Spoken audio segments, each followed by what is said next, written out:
आजचा टॉपिक आहे direct injection आणि इनडायरेक्ट इंजेक्शन. त्यामधलं डायरेक्ट इंजेक्शन बघूया. गॅसोलिन इंजिन मध्ये हवा व गॅसोलिन याचे मिश्रण सिलेंडर मध्ये ओढले जाऊन त्या मिश्रणावर पिस्टनच्या सहाय्याने दाब दिला जातो आणि ते मिश्रण स्पार्कच्या सहाय्याने पेटवले जाते. परिणामी स्फोट होतो, शक्ती निर्माण होते व पिस्टन खालच्या दिशेने ढकलला जातो. डायरेक्ट फ्युएल सिस्टीम मध्ये इनलेट मॅनिफोल्ड मार्गे आलेल्या पेट्रोलचे डायरेक्ट सिलेंडर मध्ये इंजेक्शन केले जाते. आपण बघणार आहोत डायरेक्ट फ्युएल इंजेक्शनचे फायदे.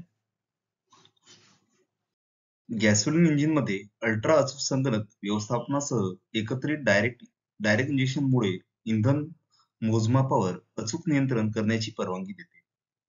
तसेच इंजेक्ट केलेल्या फ्युएलचे प्रमाण व इंजेक्शनच्या वेळी योग्य पॉइंटला जेव्हा सिलेंडरमध्ये इंधन आणले जाते तेव्हा इंजेक्शन मधून पेट्रोलच्या छोट्या थेंबामध्ये स्प्रे केला जातो. याचा परिणाम पेट्रोलचे संपूर्ण ज्वलन होते. तसेच पेट्रोलच्या प्रत्येक थेंबामध्ये जास्त शक्ती व कमी प्रदूषण होते. यासोबतच काही तोटे पण आपल्याला पाहायला मिळतात. ते खालीलप्रमाणे आहेत. डायरेक्ट इंजिनच्या मुख्य तोटा म्हणजे ही सिस्टीम अधिक गुंतागुंतीची व किमतीने जास्त असते. डायरेक्ट इंजेक्शन सिस्टीम तयार करण्यास अधिक खर्चिक असते, तसाच त्याचे पार्ट अधिक किचकट असतात. इनडायरेक्ट इंजेक्शन सिस्टीम पेक्षा जास्त प्रेशरने इंधनाचा स्प्रे करावा लागतो.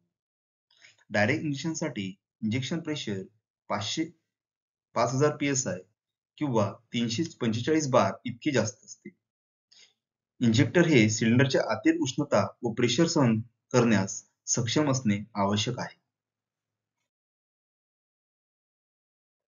इनडायरेक्ट इंजेक्शन जेथे कंबशन चेंबरमध्ये डायरेक्ट इंजेक्शन केले जात नाही, तेथे इनडायरेक्ट इंजेक्शनची सिस्टीममध्ये फ्युएल इंजेक्शन केले जाते.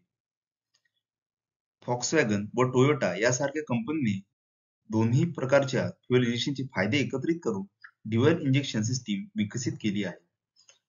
डायरेक्ट इंजेक्शन सिस्टीममुळे हाय प्रेशर खाली कंबशन चेंबरमध्ये इंधन तंतोतंत मोजमाप करता येते.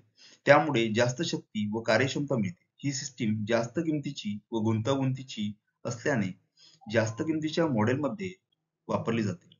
इनडायरेक्ट इंजेक्शन सिस्टीममध्ये व्हॉल्व्हवर फ्युएल स्प्रे केला जातो. त्यामुळे व्हॉल्व्हवर कार्बन साठण्याचे प्रमाण कमी असते.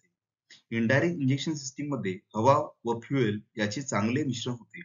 इनडायरेक्ट इंजेक्शन सिस्टीममध्ये इंजेक्शन कंबशन चेंबरच्या बाहेर बाजूस असल्याने चेंबरमध्ये फ्युएलचे ज्वलन केले जाते. त्यास फ्री चेंबर असे म्हणतात. इनडायरेक्ट इंजेक्शनचे काही फायदे जाणून घेऊया. डिझेलचे लहान कणात रूपांतर केले जाते.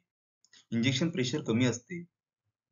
1500 psi त्यालाच आपण 100 बार पर्यंत म्हणू शकतो.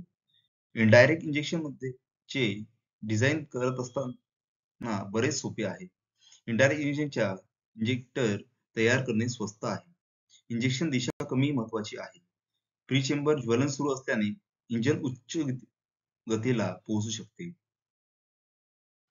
तसेच इनडायरेक्ट इंजेक्शनचे काही तोटे पण आहेत, ते जाणून घेऊया. डायरेक्ट इंजेक्शन पेक्षा इनडायरेक्ट इंजेक्शन मध्ये फ्युएल इफिशियन्सी कमी असते. तसेच इनडायरेक्ट इंजेक्शन मध्ये कॉम्प्रेशन रेशो जास्त असतो. थंड डिझेल इंजिन सुरू करण्यासाठी ग्लो प्लगची आवश्यकता असते. उच्च विशिष्ट पॉवर आउटपुटसाठी कमी अनुकूलता असतात. आता आपण जाणून घेऊया या दोघांमध्ये काय फरक आहे.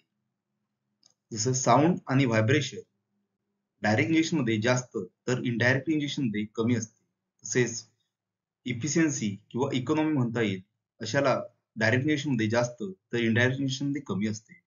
पॉवर आपल्याला डायरेक्ट इंजेक्शन मध्ये जास्त मिळते तर इनडायरेक्ट इंजेक्शन कमी मिळते. तर इमिशन डायरेक्ट इंजेक्शन मध्ये कमी तर इनडायरेक्ट मध्ये जास्त असतात. धन्यवाद.